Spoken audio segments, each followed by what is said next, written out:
Hello, and welcome to the Kathleen Spracklin podcast. I am a woman on a mission to gather a cadre of writers, thinkers, and teachers who are transforming the world one character at a time. And it all depends on one thing: a deep understanding of human motivation, why people do what they do, and the forces that drive them. But I'm still on my Zettelkasten tangent. And today I'm dealing with a question that comes from Nathan. Nathan is getting into philosophy, and he's beginning to wonder what is he going to do in his Zettelkasten when different philosophers use different terms to describe basically the same thing. He says basically they're taking a crack at the same nut. And he's feeling like they should be together on the index card, but he isn't really quite sure how to deal with those. Of what do you do when different language is being used to discuss the same subject? See you over on the desktop. Okay, so here we are with our first card in the system, and Nathan has given it card number 1D3. He has a memory prompt phrase, some information that he wanted to take from his source. I made this up just to look realistic, and I did not ask him to supply his personal comment because that's personal. So his concern is if what he expects to see is a large number of different terms for this basic idea. He's expecting to see ideas, forms, essences, logoi. He calls it different cracks at the same nut. They belong together, and he feels they should share an index card, but he's wondering how that's ever going to happen since they use different key terms. And my answer back is that, well, why do you think they ought to share the same index card? An index card is alphabetic, and if they don't have the same terms, it would only be coincidental if they shared the same index card.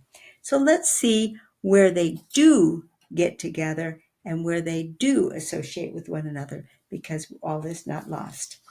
So along comes the second card, and the second card has not been placed yet. But it's tied very much to the original idea.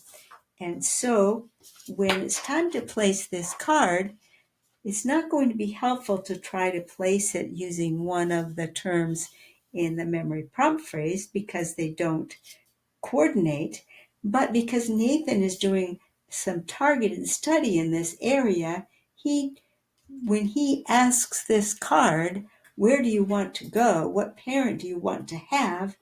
This card is quite capable of saying, I want this platonic forms card to be my parent card. Well, if that's the case, then we know what number we want to give this card. We know we want this new card to be 1D3A. And since 1D3 is the only card on this path that he has so far, we know that number is available. So there he has two cards, 1D3 and 1D3A. They're very closely related, and they, as he puts it, are two cracks at the same nut. Now along comes another one of these ideas that he is anticipating to arrive. Okay, he continues his study, and as he guessed, along comes Aristotelian formal cause. Now, we're going to pretend that this is a complete bib card. So where does the Aristotelian formal cause go? Well, again, the memory prompt phrase doesn't help us because the keywords don't match, but the card gets to choose where it goes. There's no rule that says it has to have a matching term. And in fact, because Nathan is studying this area, he knows very well that he would like to have our original card 1D3 to be the parent to this card. Well, except that we already have a 1D3A. So that means not only does this have to become 1D3B, but we need to have a directory card because now we have a conversation going here. we have two cards that want to immediately follow 1D3. The only way we can have both come right after 1D3 is if they sit on the same card. So let's take care of that. Okay, so now look at what we have happening here already. We have three cards closely related together, and 1D3, 1D3A, and 1D3B. And you notice this directory card here has the entire conversation. All of the memory prompts from all three cards are right here on this directory card. They're not all together on an index card, but they're all together on a directory card. So now another one comes along, and this one is St. Maximilius the Confessor's Logoi. Okay, and where does it get filed? We know by the same rules. It says, I want to be in this same conversation with 1D3. A and B are taken, so I guess this must become 1D3C. Okay, 1D3C.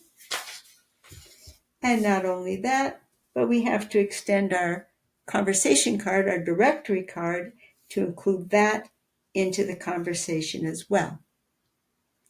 Now, if it's kind of nagging Nathan that, well, all of these things are different cracks at the same nut, what's the nut? Well, what if we come along with another card on the concept of universals? Okay, so now you've got this nice conversation going with all of the concepts and ideas that Nathan discussed in his question. But what if we get now another card bouncing in that says, are universals real?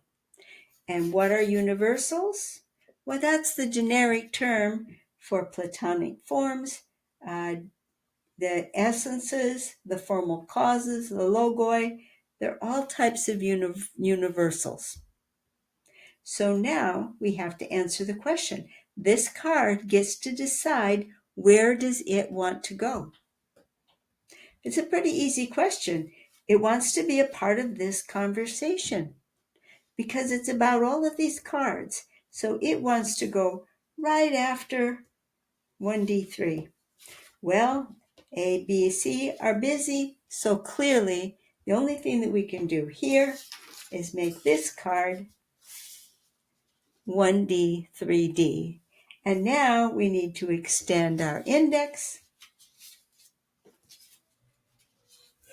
And our index now has to cover all four terms.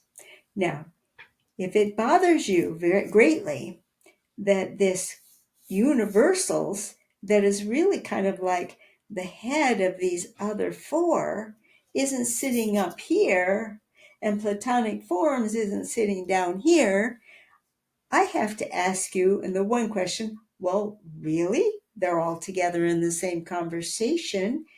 Does it really matter? But to someone it might. And if it does really matter, then you have to look to Sertolanges again for your answer. Because Sertolanges will tell you that if you are making a deep study of a new area that's really important to you, then you're going to want to begin with a foundational book. And if you began with a foundational book, then you could take it as providing your structure, and then all of these other terms would fit in to the structure provided by that book. And in that case, you would probably have come up with the general term first and then the specifics. Or at least they would probably have introduced the general term right about the same time as they introduced these. So they'd at least be on the same bib card, and you could decide at that moment how you wanted to organize things. But in reality, if you're organizing based on a foundational book, then you have your table of contents to guide you. You've got the way the book is structured to guide you. You have to be very careful with that because you want to make sure that your foundational book is quality, covers the whole thing, is highly respected. You have to do your research before you decide which will be your foundational book. But if you do that, then you're going to end up with something that's going to end up with a directory card that's going to end up looking like this, because this will have come first because you're doing a foundational rating, and then these all would have descended from it. And here you can see the structure better. But the point that I would want to make is that in reality, what these cards represent are conversations. And in point of fact, you have the exact same conversation going on. Pardon me. These two cards have exactly the same conversation happening. And because they have the same conversation happening, it really doesn't matter what order the cards landed in your Zettelkasten. It's the conversation that's important, the ideas that are important. So, Nathan, have I answered your question? If not, would you try again, please, and put your revised question in the comments, and I'll give it another shot. My bottom line on this is that if the structure matters, and you seem to be agonizing over a little bit as you talk about, gee, this card really might better link to a card that hasn't gotten here yet, then that is kind of a tell for me that maybe you want to start with a foundational book. And since you mentioned that you've really only got one of these cards completed, that might be a very good time for a foundational book. And then please do the Mortimer Adler style, where you study how the book is constructed. You make sure that that book is a good foundation for you, and you like the way that particular author has organized the subject matter, because it might be very different authors, especially in the field of philosophy, are going to organize them very, very much. Some people are going to organize them chronologically and walk you through the different philosophers. Others are going to take them conceptually and compare different authors in concept. So you have to decide which method works the best for you. But if you have a foundational book and you let your Zettelkasten build off of a foundational book, then you get the organization that you seem to be hungry for. Not everyone has that hunger for organization, and I hope I did demonstrate with these two conversation cards, because that's really what a directory card is, that in reality, they're the same. Order doesn't matter, because the part of your brain that does the associative thinking doesn't use order. It doesn't know order. It's the other side. It's the gotta go in lockstep. That's the side that uses order. The creative part of your brain, what's that order? What are those 1, 2, 3, 4s mean? I don't know. It's the association of the ideas, that matter. And they're all together. They're all associated. But if order gives you comfort, it's your Zettelkasten. Choose a foundational book, and you're all set. I hope that helped. Thanks. Bye-bye.